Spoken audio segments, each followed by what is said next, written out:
Hello students, welcome to geometry defence academy. तो आज हम बात करेंगे यूपी सैनिक स्कूल एंट्रेंस टेस्ट 2025, जिसका एग्ज़ाम कब है। 29 दिसंबर को एग्ज़ाम है। अब तो एग्ज़ाम की डेट भी फिक्स हो चुकी है। सभी बच्चों ने, उम्मीद करता हूँ, एडमिट कार्ड डाउनलोड कर लिए होंगे। अब लगभग 10 दिन का समय है। तो उसमें हम ये देखेंगे कि इस एंट्रेंस टेस्ट का एग्ज़ाम पैटर्न क्या है, सिलेबस क्या है, मार्किंग स्कीम क्या है, और इन 10 डेज में हमें क्या स्ट्रेटेजी फॉलो करनी है ताकि हमारा स्कोर एक सम्मानित स्कोर बन जाए। देखो, एंट्रेंस टेस्ट में ज़रूरी नहीं होता सारे बच्चे पास होते हैं। मैं हमेशा ये कहता हूँ कि बहुत सारे बच्चे रह भी जाते हैं, ठीक है, नहीं होते सेलेक्ट। लेकिन अगर ये 200 नंबर का पेपर है और कोई बच्चा, मान के चलिए, कट ऑफ 100 नंबर पे जा रही है और वो 85 80 तक लेके आया, तो उसने फाइट किया, लेकिन बच्चा मान के चलो 25 ही नंबर लेके आया, तो इसका मतलब ये कहीं ना कहीं इसमें गलती हुई है, बड़ी गलती हुई है। उसको, पेरेंट्स को देखना होगा अपने बच्चे के लिए, क्योंकि अभी बच्चे की उम्र कम है। वो तो 10 से 12 साल का है कक्षा 6 के लिए, और 15 साल का।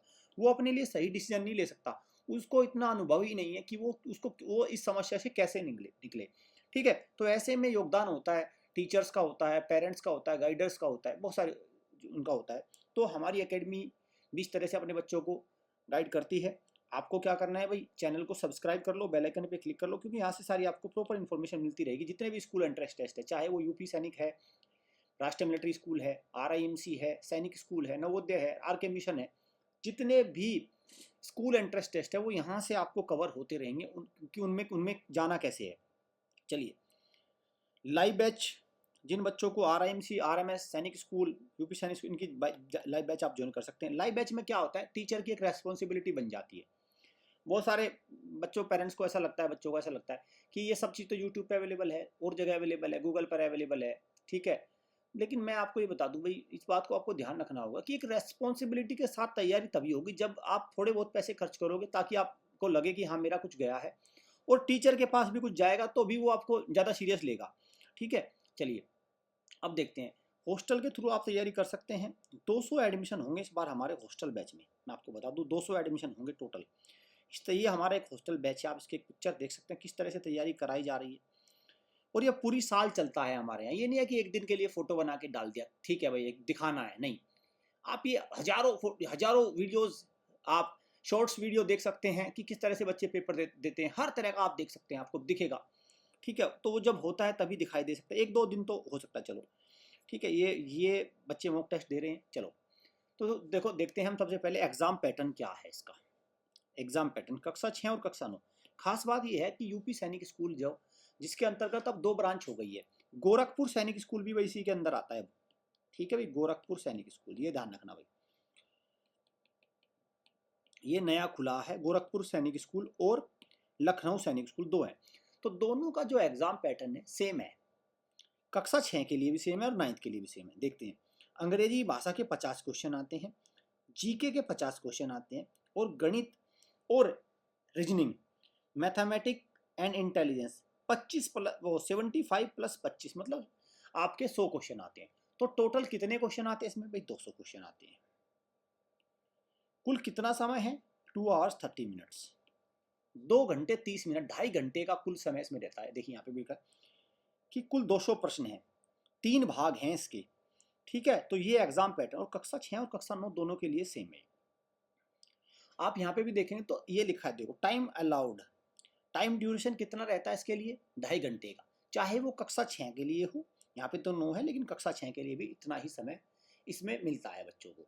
ठीक है, मैक्सिमम मार्क्स यहाँ पे 200 लिखे हैं, 200 ही क्वेश्चंस होते हैं, और ये रहता है इसका। ठीक है, ये तो यहाँ से एग्जाम पैटर्न की तो एक आपको झलक मिल गई। अब बात करते हैं हम सिलेबस का। तो मैं 6 का अलग अलग सिलेबस लेके आया हूँ, मैथ्स का अलग और 9th का अलग। तो क्लास 6 में अगर देखें मैथ्स में, तो भाई ये सिलेबस है। ठीक है, natural number, LCM, HCF, unitary, fractions, ratio, profit loss, simplification, average, percentage, perimeter, simple interest, lines, angle, temperature, Roman number, types of angles, circle, volume, cube, cuboid तक ही, prime number and composite, plane figures, decimal, speed, ये सारे total 25 topic के आसपास बनता है। अब हुआ क्या था लास्ट ईयर, मैथ्स का सिलेबस 8 9वीं का भी दे दिया था। उसमें उस पेपर में मैं बता दूं बच्चों, ये था कि लगभग 75% सिलेबस तो था 9th क्लास का, और बाकी 25% था कक्षा 6 का। तो अगर इस तरह का पेपर बनता है तो बच्चों आपको यही करना है भाई। कक्षा 6 का बच्चा यही कर सकता है।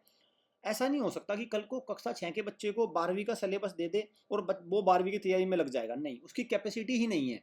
तो आपको तो एक ही काम करना है, पेपर चाहे 12वीं का आए या पीएचडी का आए या भारत के या विदेशों से कहीं से भी बन के आए, आपको तो ये अपने टॉपिक तैयार रखने हैं बस। ठीक है, मुश्किल आएगा तो कट ऑफ नीचे आ जाएगी। कुल मिला के लेना आप ही लोगों को पड़ेगा, लेना इन्हीं को लोग, इन्हीं वही बच्चे जाएंगे जो इसको कवर कर सकते हैं, अगर ईमानदारी से पेपर हुआ। देखो, अगर ईमानदारी से सारी चीज़ हुई तो फिर वो लेना इन्हीं को पड़ेगा। तो ऐसे में कई बार बच्चा सोचता है कि नहीं सर मुझे तो 8वीं 9वीं का पढ़ना पड़ेगा। अरे पढ़ना क्यों है, कोई दिक्कत नहीं, छोड़ देना क्वेश्चन, क्वेश्चन छोड़ देना, उनको कर भी कौन रहा है भाई। छठी का बच्चा उनको कर ही नहीं पाएगा, आप भी नहीं कर पाएंगे। लेकिन अगर इस तरह यहाँ से कुछ क्वेश्चन आते हैं, वे आपसे नहीं हुए और दूसरा बच्चा कर गया, तो आप हो गए दौड़ में पीछे, आप फेल हो गए वहीं पे, आपका सिलेक्शन नहीं हुआ। तो इसलिए आपको तो इन टॉपिक्स पे मजबूती करनी है। अंग्रेजी की बात करें, अंग्रेजी पहली साल बिल्कुल यही सारी चीज़ें थी, यही आपको सारे टॉपिक करने, कॉम्प्रिहेंशन आए थे, preposition, article, vocabulary, verb type, confusing word, question tag, type of sentence, nouns, pronouns, spelling, ये सारे idioms, collective noun, number, gender, adverb, rhyming words, singular plural, यही सारे टॉपिक अंग्रेजी के कक्षा 6 में आए थे। ठीक है भाई, तो आपको तो क्या करना है, इन टॉपिक्स के 20-20, 30-30 क्वेश्चन प्रैक्टिस अच्छे से कर लेनी है, अच्छे से इनको कमांड कर। जनरल नॉलेज में बात करूँ, स्टैटिक जनरल नॉलेज का हिस्सा तो कुछ यहाँ से आया था। ठीक है, यहाँ से आया था कुछ हिस्सा। तो जैसे आप बात करें तो देखो यहाँ से different types of scientific device, बिल्कुल, रिलीजन्स, यस, फोक डांस वगैरह, डिफेंस से, यहाँ से तो आया था। साथ में इसमें आप ऐड कर लो करंट अफेयर्स प्लस, ठीक है भाई, करंट अफेयर्स प्लस यूपी की कुछ जनरल नॉलेज, इसको इन भागों में हम बांटेंगे। हालांकि करंट अफेयर्स के लिए हर साल हमारी सीरीज आती है, तो बिल्कुल इत्मीनान रखो, वो करंट अफेयर की सीरीज आएगी, स्टैटिक जीके की भी कुछ सीरीज आएगी, और इसको भी मैं कराऊंगा। डोंट वरी, आपको पूरा जनरल नॉलेज का भी ज़्यादातर इंपॉर्टेंट क्वेश्चंस कराए जाएंगे, तो इसमें आपको टेंशन लेने की आवश्यकता नहीं है। तब तक जो भी जैसे भी आप तैयारी कर रहे हैं आप करते रहें, वहाँ से भी कुछ ना कुछ आपको लाभ मिलेगा। रीजनिंग का सेम पैटर्न है, रीजनिंग के तो आप बच्चों को सबको पता ही है, कोडिंग, डिकोडिंग, नंबर सीरीज, ये होता है भाई, मिरर इमेज, फिगर वाले क्वेश्चंस कुछ आ जाते हैं, कुछ आपका आपका एनालॉजी का क्वेश्चन आ जाता है, पैटर्न आ जाता है, मिसिंग नंबर, बहुत सारी चीज़ें हैं, तो सब बच्चों को रीजनिंग का पता है। और रीजनिंग की हमारी यूट्यूब पर फ्री क्लास भी चली हुई है, फ्री क्लास है भाई, उसको सागर सर ले रहे हैं, सागर सर उसको कराते हैं, तो मैं तो कहूँगा उसको ज्वाइन कर लो, लाइव चलती है वो, डेली 5 बजे है, 5 PM पर, और वो यूपी सैनिक स्कूल के लिए स्पेशल है, तो इसका झंझट ही छोड़ दो, इसके बारे में आपको सोचना ही नहीं, कक्षा 6 और कक्षा 9 दोनों को। अब बात करते हैं 9th की, तो 9th का सिलेबस ये है। 9th का सिलेबस जो है ये बिल्कुल सही है। 9th का सिलेबस, 9th का पेपर पहली बार भी सेम अच्छा पेपर आया था, इस बार भी उम्मीद करता हूँ अच्छा ही पेपर आएगा, और बिल्कुल सेम इसी लेवल पर पेपर आया था। तो वहाँ पे आपको अपनी, जो बच्चा मजबूत होगा वही उसमें परफॉर्म कर पाएगा। 75 क्वेश्चन है, और अगर 50 क्वेश्चन के आसपास बच्चा कर लेता तो मैं तो उसको अच्छा स्कोर मानता हूँ उसमें। ठीक है, ठीक ठाक लेवल का पेपर आता है, ऐसा नहीं कि भाई आपका लल्लू जप्पू पेपर आ गया, कमजोर नहीं आता वो।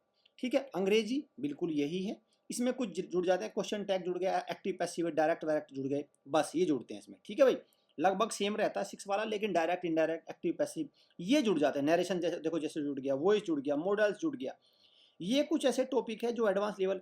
पैसेज का जो कॉम्प्रिहेंशन पैसेज है उसका थोड़ा लेवल उठ गया। स्पोर्टिंग एरर एक आ गया, स्पोर्टिंग एरर, तो यहाँ से ये क्या होता है, sentence improvement, change the sentence as directed, ये कुछ क्वेश्चंस का लेवल अंग्रेजी में बढ़ जाता है, पार्ट ऑफ स्पीच बढ़ जाता है, कंजक्शन आ गया, एडवर्ब आ गया।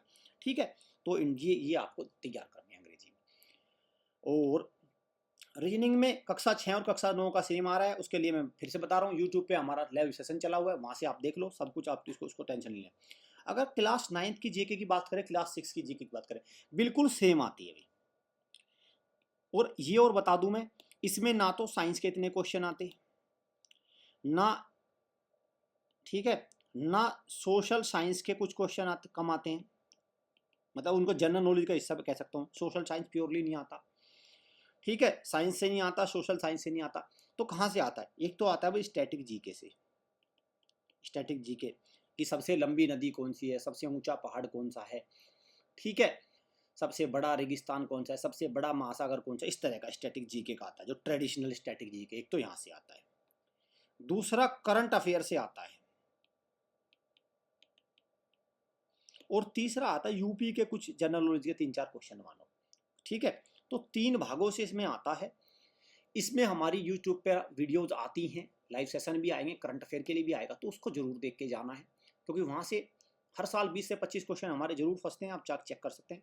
20 से 25 तो क्वेश्चन वहीं से आते हैं, और वीडियो भी आती है बाद में कितने क्वेश्चन आए, तो इसको आप वहाँ से आप देख लेंगे। उम्मीद करता हूँ जो ये मैंने आपको बताया है सारा ये आपके काम आए, आपको जानकारी बिल्कुल एकदम पक्का हो गई होगी, सिलेबस कितना पढ़ना है, क्या पढ़ना है। बच्चों ध्यान रखना, इस वक्त ये वो टाइम है, 29 दिसंबर को आपका एग्जाम है, इसमें ज़्यादा डीप में मत घुस जाना। बच्चे डीप में चले जाते हैं, प्लीज़ डीप में मत जाना। आप डीप में गए आपका नुकसान। सिर्फ आपको क्या करना है, एक वर्ड लिख देता हूँ, वो करना है, सुपरफिशियल पढ़ना है, सुपरफिशियल पढ़ना है। ठीक है भाई, सुपरफिशियल पढ़ना है, बहुत ऊपर ऊपर से पढ़ना है, बिल्कुल टू द पॉइंट पढ़ना है। ठीक है, बस ये आपको करना है। और इसके पीछे सैनिक स्कूल के फॉर्म भी आ जाएंगे, तो वहाँ पे भी तैयारी में जुटे रहो। तो बच्चों, अगर आपने पूरी साल मेहनत करी है तो आपका सिलेक्शन जरूर होगा। कम मेहनत रह गई, थोड़े बहुत कम नंबर से रह जाएंगे, और बिल्कुल नहीं मेहनत करी तो आपको बिल्कुल भी मार्क्स नहीं आएंगे। उसमें भी कोई दिक्कत वाली बात नहीं है। अगली साल की तैयारी में जुट जाओ, RIMC में जुट जाओ, 9th के लिए जुट जाओ, कोई दिक्कत नहीं है। उसमें भी आपको ज़्यादा चिंता करने की आवश्यकता नहीं है। आपको क्या करना है, चैनल को सब्सक्राइब जरूर कर लो, क्योंकि यहाँ से आपको पूरी इन्फॉर्मेशन मिलती रहेगी सैनिक स्कूल, मिलिट्री स्कूल, RIMC, इन सब के बारे में। Thank you students, thank you friends.